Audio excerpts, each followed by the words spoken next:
Okay, so today we're going back to basics. We're going back to Property Management 101. I figured it's the beginning of the year. Let's go back and focus on kind of the fundamentals of what it takes to effectively manage your rental property.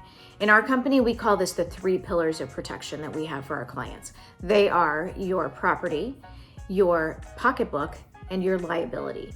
And today in this video, we're going to focus specifically on the property, on the structure, and all of the components that you need to think about when you are managing the physical property that you own for a rental and how you can protect yourself and your tenant.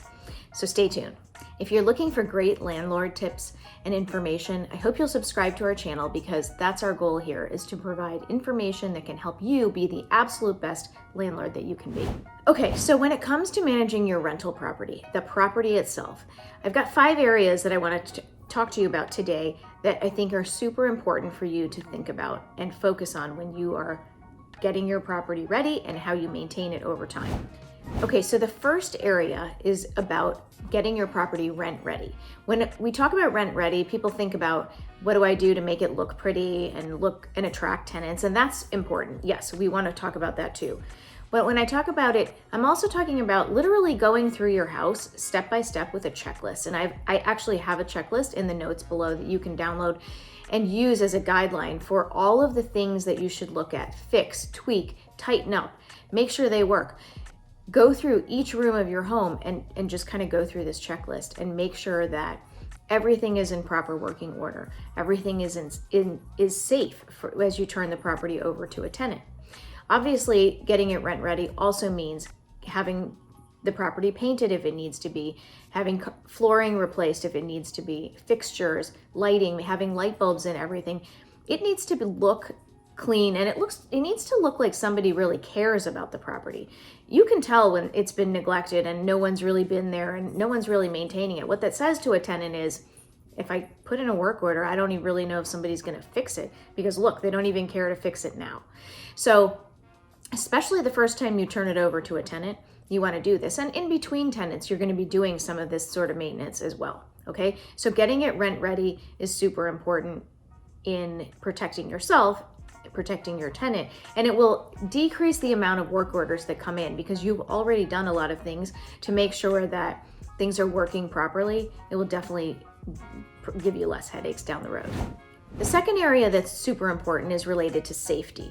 So as you're doing your rent ready, going through that checklist, you're going to touch on areas that are related to safety. You want to make sure that things like your heat is working, you don't have any leaks going on. I mean, those are kind of safety, but they can be big problems and they could cause potential safety hazards. Things like a deck, you want to check all your railings, your hand railings. You want to make sure that everything is secured so there's no problems. Think about if you've got loose, your walkway is loose. Somebody's got somebody coming in and they trip and fall and it could be a lawsuit. So just do what you can do to minimize and eliminate any potential safety hazards. The third area is related to maintenance. Now, there's 2 areas of maintenance. There's preventative maintenance, and there is kind of the ongoing repair and maintenance. On the preventative maintenance side, I would highly suggest looking at getting some service contracts. You can get an HVAC company to give you a service contract, a pest company to give you a service contract. What that does, especially let's say HVAC, if you have an emergency, though you'll generally get bumped up to the top of the list and ahead of everybody else if you have a contract with them. They typically do kind of 6 months checks, give you some heads up on, oh, this could become an issue. And it's good because you know, and you can plan for, okay, my water heater is kind of on its last legs. I need to budget for this, and gives you some kind of warning. But you also know that every 6 months or so, it's getting checked by a professional, and that gives you some peace of mind. And it gives the tenant some peace of mind as well. With regard to things like pest control or even a lawn contract, which some people have, some people don't. People who really want to make sure that the lawn is kept up and it looks good, because tenants, some of them do a great job and some don't. They do that. And that way they know that the exterior of their home is going to look the way they want it to, and so they're willing to pay for that. But whatever it is, look into some kinds of service contracts for your systems particularly, and that'll give you some peace of mind too. Now, on the ongoing maintenance, We're talking repair and maintenance. The biggest advice I can give you is to surround yourself with good contractors. Your number one kind of contractor you want is your handyman. Have an awesome handyman, because they're going to know other vendors if you don't. But you want to have a plumber, a good HVAC company, a good electrician, all of the people that can service your home. Appliance repair people are super important. We get a lot of repair calls related to appliances. So having someone good that you trust that can fix appliances or get you a new appliance if you need to at a reasonable price and quickly is really important too, because a tenant who doesn't have a refrigerator, they are not going to be happy. So call different vendors, interview different vendors, talk to them about your property, get referrals. If you have a management company, obviously they do this for you, but just build your network of trusted vendors, and that too will save you a tremendous amount of time. Okay, the fourth area related to your property is about inspections. Inspections are critical. A lot of people, when they turn a property over to us, and if they've been managing it themselves, will tell us, you know what, I made a mistake and I didn't go look at the property. Their tenant was paying the rent. They had really no need to, but you know what? When they did go, when the tenant moved out, they were in for a big surprise. And you don't want that to happen to you. You don't want things that are illegal to be going on in the property. You don't want pets that shouldn't be there. You don't want extra people that aren't on the lease living in your property. So it's really important that you go. Now, I would tell you for your regular through the year inspections, no more than once a quarter. You need to give people room to breathe and enjoy the home without you being there. But 6 months every 6 months is a good amount of time to do it. I think the purpose here is so you can see, again, are they complying with the lease? How are they keeping the home? If there are minor maintenance issues, they can explain those to you and show you, and you can take care of them before they turn into bigger things. But you're going to make sure there aren't pets and people that are not supposed to be there. But it's your opportunity to just check over the home. Don't skip them. The other kind of inspection is your move-in and your move-out inspection. Don't skip those either, and take a lot of time to do that.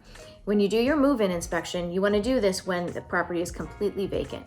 You want to literally take pictures of every wall, open the drawers, take pictures under the sink, inside, outside, flooring, document everything that you can so that when you do this exact same inspection, when the tenant moves out, you can compare the two and you can see where changes were, where damages were, and it's pretty cut and dry when you have pictures. You can do this with a video as well, but however you do it, document it, and pictures don't lie, video does not lie, and so use that and be very diligent about doing that because it will save you a lot of time. And if a tenant says, I didn't do that, you have documentation to say, sorry, but you did.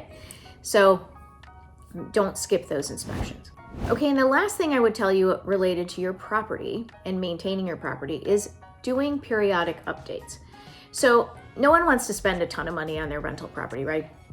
You budget a certain amount of money for repairs, but think about updating the home over time. If this is a property that you intend to keep as a rental for 10, 20 years, you can't keep it 20 years and not do anything to it. You've got to do some updates over time. What this does is obviously keeps your home current, but it also attracts better quality tenants.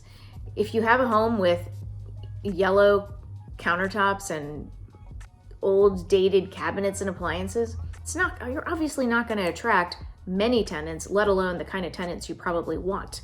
So what we suggest to our owners is to